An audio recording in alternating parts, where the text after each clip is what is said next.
श्री शिवाय नमस्तुभयम। दोस्तों, आप सभी लोग जानते हैं कि 6 सितंबर 2024 के दिन यहां पर शुक्रवार को हरतालिका तीज पड़ रही है।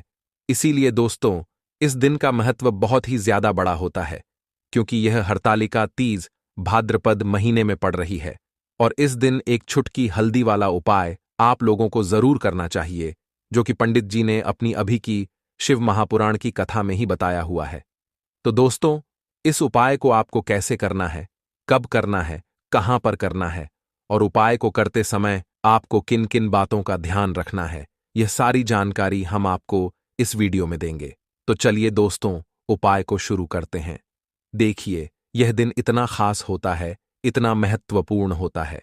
देखा गया है, कभी कभी बड़े बड़े पूजा पाठ अनुष्ठान से जो मनोकामना पूर्ण नहीं होती है, वह शुक्रवार हरतालिका तीज के दिन एक छोटे से उपाय करने से ही आपकी मनोकामना पूर्ण हो जाती है। और बहुत सारे लोगों ने इस उपाय को किया भी है और उनको इस उपाय को करने का फल भी जरूर मिला है। अगर आप लोग भी इस उपाय को 6 सितंबर 2024 के दिन यहां पर शुक्रवार हरतालिका तीज के दिन करना चाहते हैं, तो आप इस उपाय को पहले अच्छे से समझ लेना, सुन लेना, उसके बाद करना। आपको इस उपाय का फल जरूर मिलेगा। और इस उपाय को करने से आपके घर में चाहे किसी भी प्रकार की दुख और समस्या क्यों ना चल रही हो, आपको उसका कारण भी नहीं पता है कि भाई ये समस्या किस कारण से चल रही है, उसका कुछ भी कारण हो सकता है। जैसे पितृदोष हो सकता है, या किसी भी तरह का मंगल दोष भी हो सकता है, और भी बहुत तरह के दोष होते हैं, कुछ भी हो सकता है। पर आपको इस उपाय को करने के लिए अपने दोष को पता लगाने की भी जरूरत नहीं है। 6 सितंबर 2024 के दिन यहां पर भाद्रपद शुक्रवार हरतालिका तीज के दिन इस एक छुटकी हल्दी वाला उपाय को आप लोगों को कर लेना है। दोस्तों, अब हम समझते हैं इस वाले उपाय को हमें करना किस समय है। तो सबसे पहली बात दोस्तों, हम समझते हैं कि यह हल्दी वाला उपाय करना किसको है। तो देखिए, यहां पर सीधी सी बात है कि यह हल्दी वाला उपाय जो है, यह किस लिए किया जा रहा है।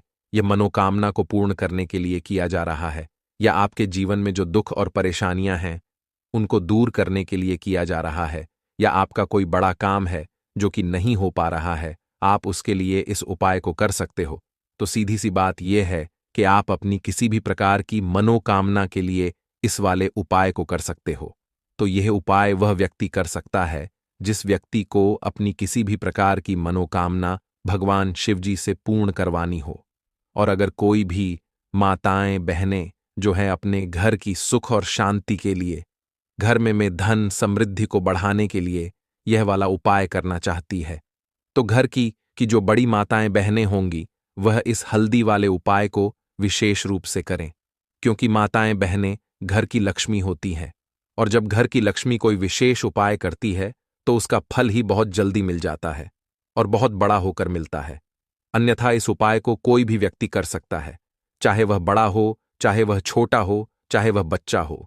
जिस व्यक्ति को यह हल्दी वाला उपाय समझ आ गया, वह व्यक्ति इस हल्दी वाला उपाय को हरतालिका तीज के दिन जरूर करे, क्योंकि उसको इस उपाय को फल बहुत ही जल्दी मिल जाएगा। क्योंकि 6 सितंबर 2024 के दिन यहां पर शुक्रवार हरतालिका तीज के दिन भगवान शिव और भोलेनाथ जी, भगवान जी बहुत आसानी से प्रसन्न हो जाते हैं। तो आइए अब हम समझते हैं कि इस हल्दी वाला उपाय को आपको करना कैसे है, और इस उपाय को करने का जो समय है वह क्या है। तो देखिए, इस शुक्रवार एकादश के दिन किए जाने वाले यह एक छुटकी हल्दी वाला उपाय जो उपाय है, यह मुख्य रूप से सुबह के समय होगा। किस समय होगा? सुबह के समय होगा। आपको कोशिश यही करनी है कि सुबह के समय हम इस हल्दी वाला उपाय को कर लें। पर किसी कारणवश अगर आप सुबह इस उपाय को ना कर पाओ, आपको कहीं काम से जाना हो या किसी और काम की वजह से आप उपाय को ना कर पाओ, तो आपके पास फिर दूसरा मौका रहेगा, जो कि शाम के समय का रहेगा, प्रदोष काल का रहेगा। अब भाई, प्रदोष काल का समय भी बहुत ही लोगों के मन में प्रश्न बन जाता है कि भाई ये समय होता कब है, कितने बजे से लेकर कितने बजे यह समय होता है, ताकि हमें उपाय के लिए जो है करने का समय पता लग जाए। तो हम आपको बता दें, प्रदोष काल का जो एक समय होता है, शाम का समय वह होता है शाम के 6 बजे से लेकर शाम के 7 बजे के बीच का। इस समय के बीच में आप उपाय को करेंगे तो आपको उस उपाय का जरूर फल मिलेगा। तो शाम के 6 बजे से लेकर शाम के 7 बजे के बीच में आप लोग इस हल्दी वाला उपाय को कर सकते हो। तो भैया बहुत सारे लोग यहाँ पर ये प्रश्न भी जरूर करेंगे कि भाई हम तो नौकरी पर जाते हैं, हम अपनी ड्यूटी पर जाते हैं और आने में हमें देर हो जाती है, तो उस जगह पर हमें क्या करना चाहिए? तो देखिए, उन लोगों को भी टेंशन लेने की जरूरत नहीं है। अगर आप लोग इस उपाय को शाम के समय प्रदोष काल में कर रहे हैं और अगर आपको आने में देरी भी हो जाती है, आप आने में 7 बजे तक आप नहीं पहुंच पाते हो, तो भाई आप 7 या रात 8 बजे तक भी अगर उपाय को करोगे तो भी चल जाएगा। और अगर इससे भी थोड़ा देर हो जाती है तो भी आप उपाय को कर सकते हो, क्योंकि 6 सितंबर 2024 शुक्रवार एक साल भर में, इसलिए जब आपको मौका मिल जाए तब आप इस उपाय को जरूर कर लेना। कोई भी उपाय हो, आप कभी भी कर सकते हो। हरतालिका तीज के दिन बस कोशिश करना कि समय के थोड़ा मतलब अंतर्गत ही कर लो, पर किसी कारणवश अगर ना कर पाओ तो फिर आप थोड़ा देरी से भी कर सकते हो, आपको उपाय का फल जरूर मिलेगा। तो देखिए, हरतालिका तीज के दिन पर विशेषकर भोलेनाथ जी का पूजन किया जाता है। अब साथ ही साथ शुक्रवार का दिन भी पड़ गया है, तो ऐसा समझ लीजिए आपके जीवन में धन भी आएगा, सुख भी आएगा, धन बढ़ेगा भी, और साथ ही साथ आपके जीवन के सारे संकटों को भगवान शिव जी दूर कर देंगे। तो चलिए सबसे पहले बात कर लेते हैं सबसे पहले उपाय की, जो कि हरतालिका तीज वाले दिन आपको विशेषक करना है। और इस उपाय को करने से आपकी कोई भी ऐसी इच्छा, कोई भी विश जो अभी तक अधूरी है, पूरी नहीं हो रही है, तो आपकी बड़ी से बड़ी विश और मनोकामना भी पूरी हो जाती है जब आप हरतालिका तीज वाले दिन इस पहले उपाय को कर लेते हैं। तो देखिए, आप सभी जानते हैं कि भोलेनाथ जी और कृष्ण जी जो हैं, उन्हें तुलसी दल सबसे प्रिय है। बिना तुलसी माता के भोलेनाथ जी अधूरे हैं और बिना तुलसी पत्तों के भोलेनाथ जी का भोग अधूरा है। अब भोलेनाथ जी को प्रसन्न करके आप अपनी मनोकामना को पूरा कर सकते हैं, क्योंकि भोलेनाथ जी अगर प्रसन्न हो गए तो आपकी कोई भी विश और इच्छा, मनोकामना अधूरी नहीं रहेंगी। तो आपको तुलसी के 5 पत्ते लेने हैं। अब जिस दिन कृष्ण हरतालिका तीज है, उस दिन तुलसी के पत्ते ना तोड़े, पहले से ही तोड़क रख ले। अब यह 5 तुलसी के पत्ते जो आपने लिए हैं, ये 5 तुलसी के पत्ते आपको भोलेनाथ जी को अर्पित करने हैं, अपने घर के मंदिर में ही। ठीक है, ऐसा आपको करना है। आपके घर में भोलेनाथ जी की कोई मूर्ति है, या श्री कृष्ण की मूर्ति है, या लड्डू गोपाल है, प्रतिमा है, वहां पर यह 5 तुलसी के पत्ते आप रखें और साथ ही साथ एक देसी घी का दीपक गोल बाती का आपको लगाना है और ओम नमो भगवते वासुदेवाय नमः इस मंत्र का आपको 11 बार जप करना है। देखो मंत्र कौन सा है, ओम नमो भगवते वासुदेवाय नमः, और फिर भोलेनाथ जी से अपनी विश, अपनी इच्छा, अपनी मनोकामना कह देना है। और फिर देखना आपकी विश और इच्छा, जो भी आपकी मनोकामना है, जो भी अपने जीवन में आपको चाहिए, अगर निर्धनता बहुत है, आप अपने घर से गरीबी को दूर करना चाहते हैं, या फिर धन आपका बढ़ाता नहीं है, आप चाहते हैं कि आपका धन बढ़े, या फिर आपके घर में फिजूल खर्ची बहुत होती है, पैसा आपके पास नहीं रुकता है, आप चाहते हैं कि पैसा आपके पास रुके, या फिर घर में कोई व्यक्ति ऐसा है जो बहुत बीमार रहता है, या फिर किसी का विवाह नहीं हो पा रहा है, तो जो भी आपकी इच्छा है, जो भी आपके विश है, बस एक बार भोलेनाथ जी से कह देना, क्योंकि शुक्रवार भी इस दिन है, साथ ही 7 साल का सबसे बड़ा महीना है।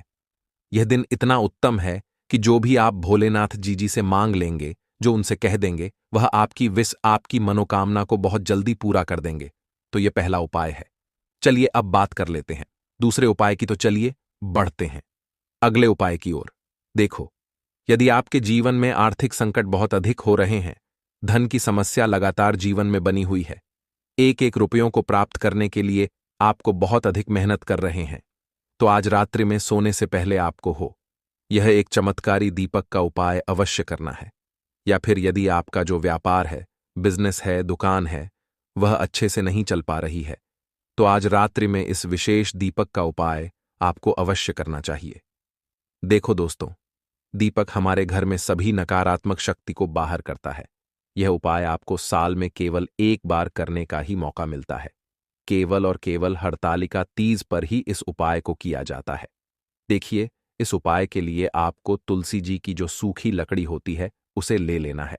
देखिए दोस्तों, यदि आपके पास पुरानी तुलसी जी की लकड़ी है तो उसे आप ले सकते हैं, और यदि आपके घर में तुलसी जी जो लकड़ी है वह सूखी हुई है तो उसकी लकड़ी आप तोड़ करके इस्तेमाल कर सकते। लेकिन आपको ध्यान रखना है कि सूर्यास्त से पहले पहले ही आपको यह जो तुलसी जी की लकड़ी है, इससे अवश्य ही तोड़ लेना है। और आज के दिन लकड़ी को नहीं तोड़ना है।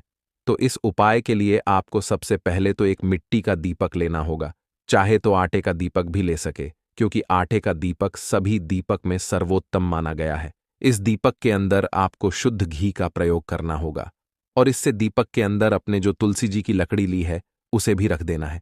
लेकिन ये जो तुलसी जी की लकड़ी है, इसमें आपको चारों तरफ अच्छे से घी लगा लेना है। देखिए, गुरुजी ने बताया है कि जो तुलसी जी की लकड़ी है, यदि आप उपाय करते हैं और बहुत ही शीघ्रता से जल जाती है, तो इसके लिए आपको एक कार्य करना है।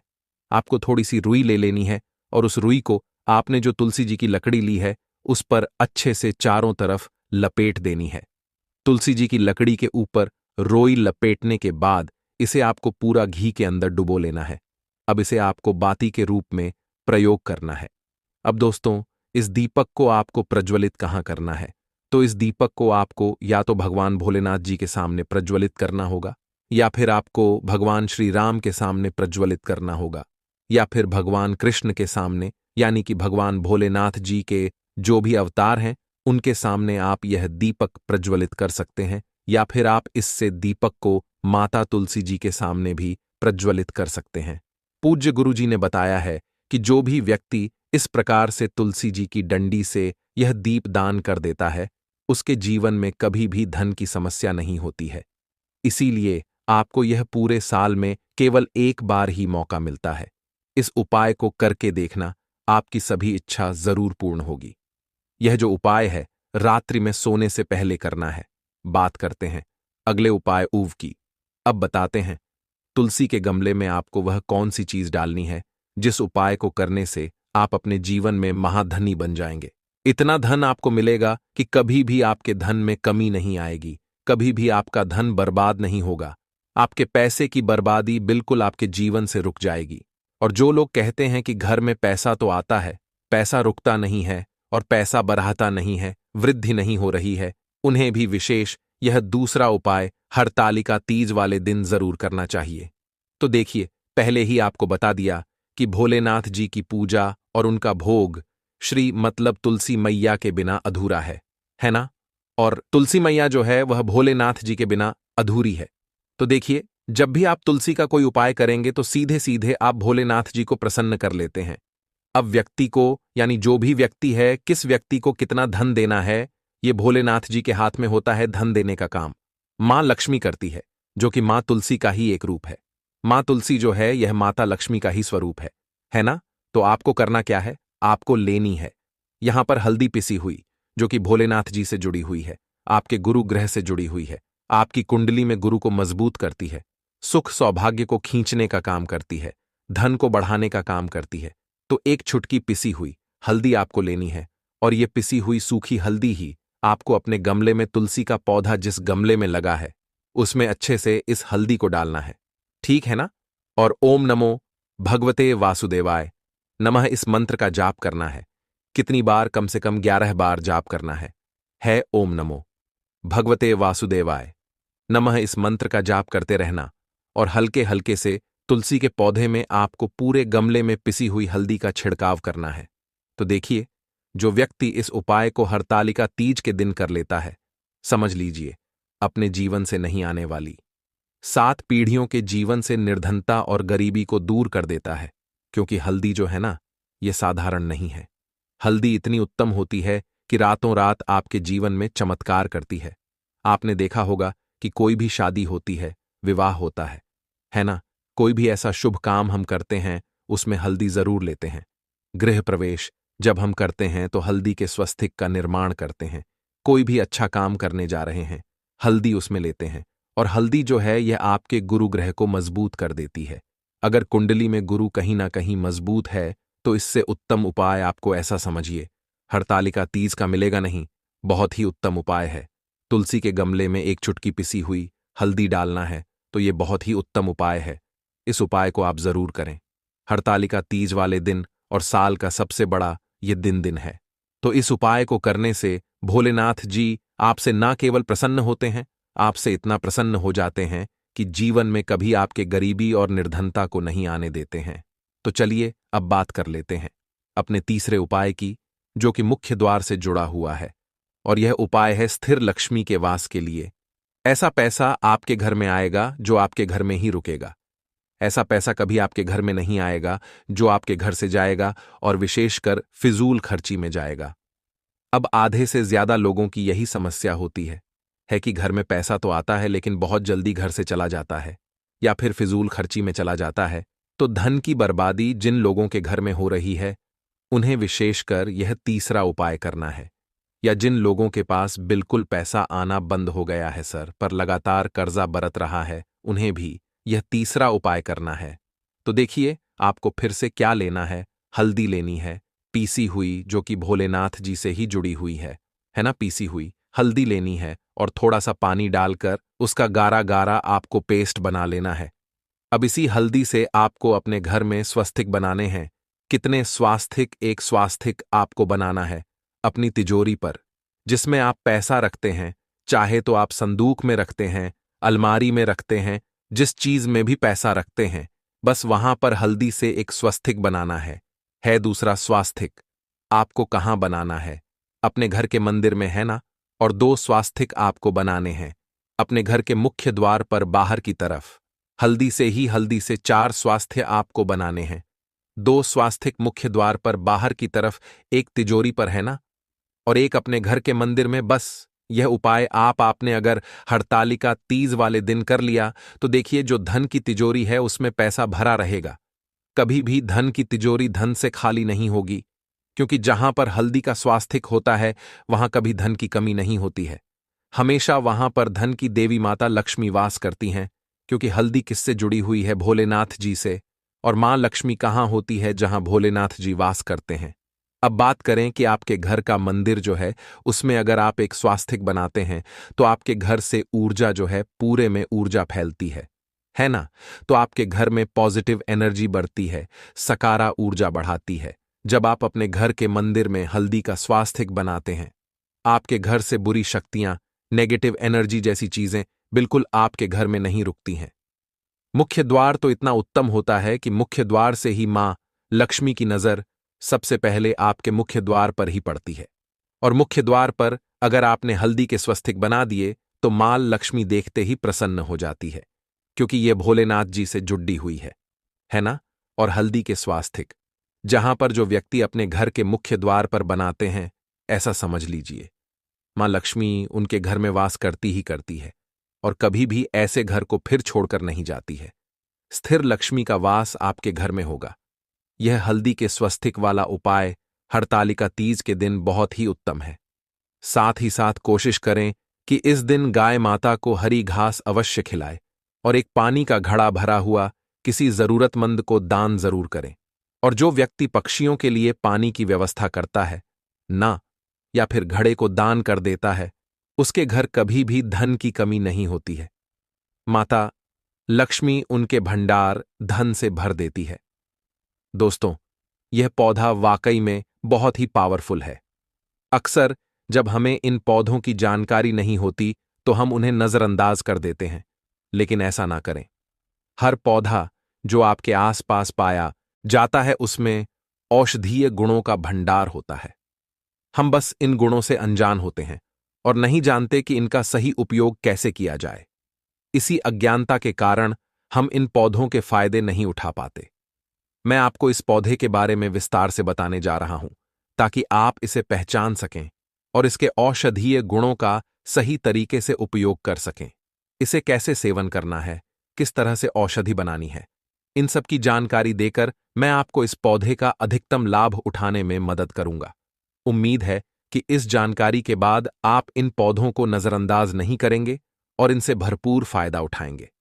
दोस्तों, इस वनस्पति के अद्भुत औषधीय गुणों के बारे में जानना बहुत जरूरी है। अक्सर ऐसा होता है कि आप कहीं दूर दराज के इलाकों में होते हैं जहां इमरजेंसी में डॉक्टर या दवाइयां उपलब्ध नहीं हो पाती। ऐसे में यदि आपको कुछ प्राकृतिक औषधियों की जानकारी हो तो आप तुरंत फायदा उठा सकते हैं और अपना या अपने परिवार का प्राथमिक इलाज कर सकते हैं। आज मैं आपको ऐसी ही एक महत्वपूर्ण वनस्पति के बारे में बताने जा रहा हूं जिसके जड़, पत्ते, फूल, फल, यहां तक कि इसका दूध भी औषधीय गुणों से भरपूर है। इस पौधे के हर एक अंग के इस्तेमाल से अद्भुत लाभ मिल सकते हैं। इसका दूध इतना फायदेमंद है कि आप सोच भी नहीं सकते। इसके जड़ पत्ते और अन्य का सही उपयोग करना बहुत महत्वपूर्ण है और इसके सेवन के लिए कुछ विशेष सावधानियों का पालन करना भी जरूरी है। मैं आपको इस वीडियो के माध्यम से बताऊंगा कि इस औषधि का सेवन कैसे करना है और किन बातों का ध्यान रखना चाहिए। हालांकि इस पौधे का इस्तेमाल करते समय विशेष सतर्कता बरतनी पड़ती है और यदि आप इसे सही तरीके से उपयोग नहीं करते तो आपको लाभ नहीं मिल पाएगा। इसलिए वीडियो को पूरा और क्रम से देखें ताकि आप कोई महत्वपूर्ण जानकारी ना छोड़ें। यदि आप इसे बीच बीच में स्किप करते हैं या फॉरवर्ड करके देखते हैं तो आप कई महत्वपूर्ण बिंदु मिस कर सकते हैं और हो सकता है कि आपको इसका सही फायदा ना मिले। अगर आप इसके सेवन के बाद लाभ नहीं महसूस करते तो इसका एक कारण यह हो सकता है कि आपने इसके उपयोग के निर्देश ठीक से नहीं समझे। इसलिए ध्यानपूर्वक और पूरे अनुक्रम में जानकारी प्राप्त करें। आज मैं आपको एक ऐसी औषधि के बारे में बताने जा रहा हूं जो आपकी कई स्वास्थ्य समस्याओं को हल कर सकती है। यह औषधि इतनी प्रभावशाली है कि इसका नियमित और सही इस्तेमाल आपको लाखों रुपए की महंगी दवाइयों और इलाज से बचा सकता है। वर्तमान समय में युवाओं के बीच एक सामान्य समस्या देखने को मिल रही है जो शारीरिक कमजोरी से जुड़ी है। पहले यह समस्या वृद्ध लोगों में ही देखने को मिलती थी, लेकिन अब युवा भी इस समस्या का शिकार हो रहे हैं। शारीरिक कमजोरी और ऊर्जा की कमी जैसी समस्याएं आम हो गई हैं और इसके बारे में खुलकर बात करना भी आसान नहीं होता।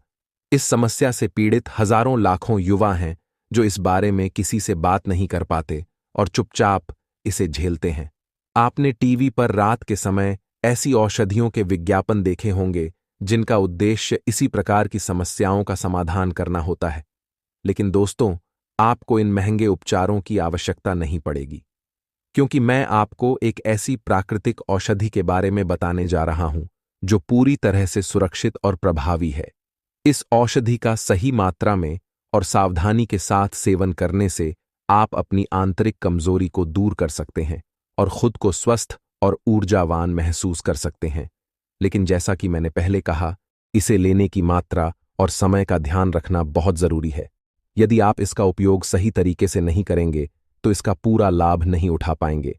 इसलिए इस जानकारी को ध्यानपूर्वक सुनें और समझें ताकि आप इसका अधिकतम लाभ उठा सकें। यह औषधि न केवल आपको शारीरिक रूप से मजबूत बनाएगी बल्कि आपके आत्मविश्वास को भी बढ़ाएगी। अक्सर लोग अपनी शारीरिक कमजोरी की वजह से मानसिक रूप से भी कमजोर महसूस करते हैं, लेकिन यह औषधि आपकी उस कमजोरी को दूर करके आपको बेहतर जीवन जीने में मदद करेगी। दोस्तों, यह जानकारी आपके लिए अत्यंत लाभकारी हो सकती है, इसलिए इसे ध्यान से देखें और समझें। तो इस तरह के औषधियों के बारे में मैं वहां पर पहले क्या होता था कि दीवार पे और ऐसे होल्डिंग लगाई जाती थी। दीवार पे बड़े बड़े अरों में लिखा जाता है कि नामर्द वाले संपर्क करें फला फला। लेकिन अब क्या है कि ये सारी चीजें कम हो रही हैं। सोशल मीडिया पर ऐसे डॉक्टर आते हैं, रात में टीवी पर बताते रहते हैं, तो ये समस्या देखने को मिलती है। बहुत सारे लोग इसके खुल के बात नहीं करते हैं। तो आज की वीडियो में मैं आपको बताऊंगा, देख लीजिए, पहचान लीजिए दोस्तों, यह पौधा वही है। जी हां दोस्तों, मैं इसका सबसे पहले नाम बता देता हूं। इसका नाम है दोस्तों मदार का पौधा, जिसे कई लोग आग के नाम से भी जानते हैं। शायद आपके क्षेत्र में इसे किसी अन्य नाम से पुकारा जाता हो। कृपया कमेंट करके बताएं कि आपके क्षेत्र में इसी से क्या कहते हैं। जब आप इस पौधे के पत्तों को तोड़ते हैं तो इससे सफेद रंग का दूध निकलता है। इस दूध के कई फायदे हैं, विशेष रूप से उन लोगों के लिए जिनकी नसें कमजोर हो गई हैं या जिनके शरीर के अंगों में ढीलापन है। मैं आपको इस दूध का ऐसा उपयोग बताने जा रहा हूं जिससे आपके अंगों में मजबूती आएगी। इसलिए ध्यान से सुनिए और कॉपी पेन लेकर इसे लिख लीजिए। पहले आपको इस पौधे के दूध को निकालना है, लगभग 16 से 20 ग्राम तक। सुबह सुबह यह दूध ज्यादा मात्रा में निकलता है, इसलिए उसी समय इसे इकट्ठा कर लें। फिर आपको लगभग 10 ग्राम धतूरे के बीजों की आवश्यकता होगी। धतूरे के बीजों के फायदे और उपयोग पर हमने पहले भी कई वीडियो बनाए हैं जिन्हें आप देख सकते हैं। अब आपको 100 ग्राम सरसों का तेल लेना है और इसे धीमी आंच पर गर्म करना है। जब तेल गर्म हो जाए तो उसमें 10 ग्राम धतूरे के बीज डालकर पकाएं। जब बीज काले पड़ जाएं तो इस तेल को छानकर अलग कर लें और इसे ठंडा होने दें। इसके बाद दोबारा उसी तेल को धीमी आंच पर रखें और उसमें 16 से 20 मिलीलीटर मदार का दूध डालें। ध्यान रहे, इसे धीमी आंच पर पकाना है। जब दूध पूरी तरह से पक जाए और काले रंग में बदल जाए तो इसे उतार लें और किसी साफ सीसी में स्टोर कर लें। अब इसका उपयोग कैसे करना है, इसे ध्यान से सुनिए। रात में सोने से पहले अपने प्राइवेट अंगों के ऊपरी हिस्से को छोड़कर निचले हिस्से में इस तेल की 2-3 बूंदें डालकर हल्के हाथों से मालिश करें। मालिश कम से कम 10 मिनट तक करें। इस प्रक्रिया को नियमित रूप से करने से आपके नसों में मजबूती आएगी और धीरे धीरे लूजनेस की समस्या समाप्त हो जाएगी। यह नुस्खा बहुत प्रभावी और आजमाया हुआ है। हालांकि अगर आपको एलर्जी हो जाती है, जैसे दाने निकलना या जलन होना, तो इस प्रयोग को तुरंत बंद कर दें। जिन्हें एलर्जी की समस्या नहीं होती, वे इसे लगातार 16 से 20 दिन तक इस्तेमाल कर सकते हैं। आपकी समस्या ठीक होते ही इस नुस्खे को 20 से 21 दिन तक जारी रखें और फिर इसे बंद कर दें। यह निश्चित रूप से आपकी समस्या का समाधान करेगा। अब मैं आपको मलेरिया के इलाज के लिए भी एक उपाय बताने जा रहा हूं, जो मैंने स्वयं आजमाया है और इससे मेरी मलेरिया की समस्या पूरी तरह ठीक हो गई। यदि किसी को मलेरिया हो जाए तो मदार के इस पौधे का एक और उपयोग बहुत प्रभावी हो सकता है ना। कम से कम 2 फीट की डंडी इसकी तोड़ लेनी है। मोटी डंडी लेनी है, लगभग पुरानी मोटी डंडी लेनी है, एक अंगूठे के मोटी इतनी, और उसको तोड़ करके फिर आपको दूध में डाल करके आपको खुआ जैसे जला आते हैं। आपको क्या करना है, आधा किलो दूध लेना है। आधा किलो दूध ले, उसको फिर आग पर चढ़ा करके धीमी आंच पर और उसको खुआ बनाए और इसी दूध की इसी जो लकड़ी ली है ना, इससे उसको चलाते रहे, इसकी डंडी से चलाते रहे जब तक खुआ जम के तैयार ना हो जाए, तब तक इसकी घुमाते रहना है। इसमें क्या होगा कि इसके अर्क होंगे ना, इसके अंदर वह बेहतरीन अर्क होता है जो कि आपकी मलेरिया को ठीक करता है।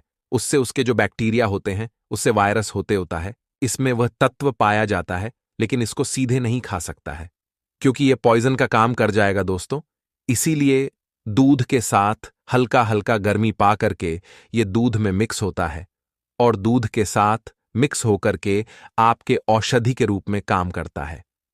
तो इस तरह से इसका प्रयोग किया जाता है। ऐसा नहीं कि आप समझे दूध में डाल के क्या करना है, इसको रस निकाल लो पी लो, ऐसा नहीं करना दोस्तों। तो जब खुआ बिल्कुल बन जाएगा, अब आपको खा जाना है। एक दिन का बना हुआ 2 बार खाएंगे, यानी सुबह बनाएंगे तो थोड़ा खुआ सुबह खाएंगे।